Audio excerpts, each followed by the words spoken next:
Please, Dana, tell us about you and what you do at El Cuartel. Which has been your trajectory, which is your market, and the ecosystem in which you develop your activity. My name is Dana Davos. I'm the International Account Manager here in El Cuartel. What does that mean? That I'm like one of the others in the account management team, but I'm the one who's having the international clients. Why? Because El Cuartel is an agency that was founded here in Malaga 17 years ago, but right now we already fusioned with another group. We belong to ERCAT People Group, so we have like 4 headquarters, one in Malaga, one in Buenos Aires, one in Madrid, and one in Barcelona. Makes us a team of 100 professionals. And as you can see, even though we are in Malaga, we are like a big agency. We are under the top 15, the 5th year in a row, I think. And also we have every day more and more, not only national clients, but also international clients. And this is why it was important to have someone with a profile like mine that is a bit more international. I'm from Germany. I'm living since 3 years here in Spain. Since 2.5 years I'm working in El Cuartel, and I'm taking care of all the clients who speak Hebrew, Russian, German, English, and so on. So this is about the background, about us, about me. Regarding your market, tell us about your segmentation criteria and how do you manage relationship with clients. So as I told you before, we have not only clients with national manners or problems to solve, we have also clients with international looking, like Spanish companies, for example, that have international clients, and this is why they need like someone like us that can help him with the Spanish market, because we're situated here and we know everything how the Spanish market works in its best way. So what is really important is that I think it's important to know how an advertisement agency is structured. It's structured in everywhere the same way, no matter if you're in Germany or in Spain or wherever you go. So we have once the account management team. We are like the team who are working with the client. We are the face, the visible face for the client.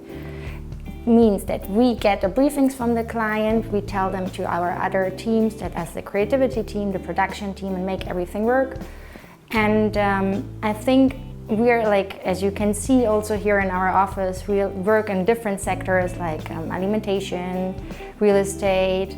It gives us like a big overview of different sectors to help all the people, and this is how we segment our clients at the end. We offer them 360-degree services in communication and marketing, and we can help them with whatever they're looking for. A service could be help with social media, help with public relations, help with event management, creating a website, giving services like account management every day, like everything that you need, design of a brochure, creativity, design of offline pieces, online pieces. So we meet the client, see what his needs are, and then we help them. So we don't have a segmentation because we work with B2B clients and B2C clients of all the sectors. Which is the role of commitment in this context? Well, a super high role of commitment. Because I guess this is what makes the client at the end feel the difference, okay? So once you meet a client, it's like always like starting a relationship. Everything has to flow from the really beginning. There must be an empathy, and the client needs to feel understood by you. What means that like the clients enter the door, see not only the installations and everything that is welcoming, but see also what we can offer him. We're listening to everything that he wants and he needs, but we're also there to consult him. Do you need more? Do you need something else? Maybe you're in a different phase of your project and you should think about like upcoming steps before you go the next step. So we are here to consult him and to understand and to give him the best expertise and give him the expectations of the things that we could help him with. So I think the empathy and the understanding of the client is what makes you special and what makes the client understand that he has a value here, like a team that is consisting of senior people that really can help him in things that he maybe never thought of. Tell us about the service. How do you design the service experience? So that's an easy question. Like every client is different, but every client has similar problems. So what we're doing is like we're receiving the client usually. I mean, before Corona, it was always a presential meeting, or we going to the client, or the client comes here. We have a first meeting, the client tells us about himself, about what he's looking for, in which phase of the project he is, what he needs. And then we create like a proposal that is personalized on this client's needs. What does it mean? That we don't have standard proposals because every client is different. So we understand, like after the meeting, And we make notes, we speak with the clients if there are still doubts or questions, we solve them, and then we create, within between 1 and 2 weeks, depending on the urgency, a personalized proposal for the client, helping him with all the services he was expecting and asking us to give him, and also giving him recommendations on services maybe he didn't have in mind but would help him a lot in his strategy. Tell us about the role of employees and especially frontline employees in your service. Which are your strategies regarding this important piece of the system? Well, so I guess you're speaking with one frontline employee because like everyone who's working in the account management department is a frontline employee. What does that mean? Okay, so that means like, well, there are like usually in every client at least 15 people involved for every different strategies, for different disciplines that he needs for his project. But at the end, the client cannot remember these 15 people and ask them all for favors and call them and text them, and it's gonna be a mess. So there needs to be like someone who's managing all of it. So like the account manager is the visible face to the client and the visible face to the team, okay? So what our work is like, as I told you before, to be really empathetic, to make sure the client knows that he can call you for everything he needs, and that you structure it within the inside, okay? So, for example, a client wants to produce a leaflet, okay? So what do I have to give him? I have to give him the design, I have to give him the text, and if he wants to produce it, I need to know how many units he needs to produce, when does it has to be ready, tomorrow, next week. So this is also something I need to take into consideration. So once I get the briefing of the client and I really understood his needs, which is like, this is only really basic example, I translate it to the team. I tell the team, okay, if I need the flyer next week, so maybe the design needs to be done by tomorrow. So please give me a design, the client has this corporate colors, we have to take this into consideration, and that should be the message. So please, copywriting team, create me a message. Design team, please create me a design.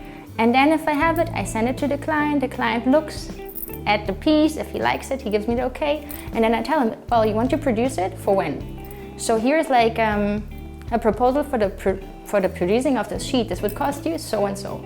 And the client tells me, or yes or no, or I have another provider for myself that wants to produce it with me. So what he has with us is always the value that we're gonna try to help him with all the disciplines, but having to contact only with one single person that is managing everything inside for him. So I guess this is what a first line employee is, it's his important task, the managing. Opposite to interacting with industrialized services, professional services always vary because usually humans produce them. Which is your opinion about how to manage variability? Have you ever introduced or experienced the use of artificial intelligence in parts of your services? So, as I told you before, I think the beauty of our profession is that it's made by humans. Well, so this is what makes everything easier and what makes everything work. At the end, it's like humans working for humans, understanding needs, understanding feelings. So also something that we always say in our briefings and our pitch meetings is something that we really believe in, is that we create campaigns that first of all touch people emotionally and then make sales. So we believe that for every campaign you have to have a really strong strategy, defining your ideas, your goals, where you want to go, what are your KPIs, what do you expect out of this campaign. But our core is also to be really creative in that, how we do tell the story. Is the story really emotional? So once the story is really emotional, it has a bigger impact on people. It's gonna reach more people, and if it has the right strategy around, it's for sure gonna generate the sales or the goals that we set before. So it's important to have a strong creativity and B, a strong strategy. And coming back to your question is like, once we have the campaign, it's like also something we always tell the client. We never know what we do until we do it, because once we do it, it's like once we get the results. And this is like where we're working right now with a lot of data, with a lot of analytics, which means like, well, we see if something has the result that we expected. If we see that there's something to make better, we change it for the next campaign. Or if we see that something worked already really, really good, we go in the same direction. So that's something really human that we have to learn from data, from analytics, from hard facts that we get. But it's always a combination of both. So yes, I think in the future we will work a lot with artificial intelligence, maybe in accounts like social media. Maybe they can tell us what's the best time to publish a thing, how to write a text so it's most appealing. But In our profession, I think the human component is always the most important. So this is what makes it work at the end. Price strategy in services is a difficult task. How do you manage this strategy? Well, that's not as difficult once the client understands for what you're charging him. So what he has here is something that creates him value from the first second. Because you have a team not only that gives you what you need, but is also giving you consultancy and recommendation on things that you may not have even think about, but you really need in your daily life. So there's like a really, I wouldn't say easy because it's a complex process, but it's easy to understand. So what we are charging the client here is like hours of the team. Usually we show him, okay, we think that you have 15 projects, and for the 15 projects we need 20% of a senior writer, 20% of a senior art director, 25% of my work managing everything. So at the end we show him a schedule of the team hours that we would need for his project, and this is how we make the proposal, how we budget it. So everything is really, really transparent. He knows how many hours we are dedicated to everything. And once even like he didn't use all his hours in the first month, but in the second month, we always have a really transparent system that we show him, okay, this team worked this and this amount of hours on everything, and this is how we create the prices. Can you tell us about your strategy regarding communication? I think we have three verticals, as I told before. We have like creativity, that is really important because we want to emotion and touch people all the time. We have data, as I told you, we're really strong in that one. And we're also really strategic. So I think combining these three verticals, you have everything that you need to give the clients the full service and to give him value.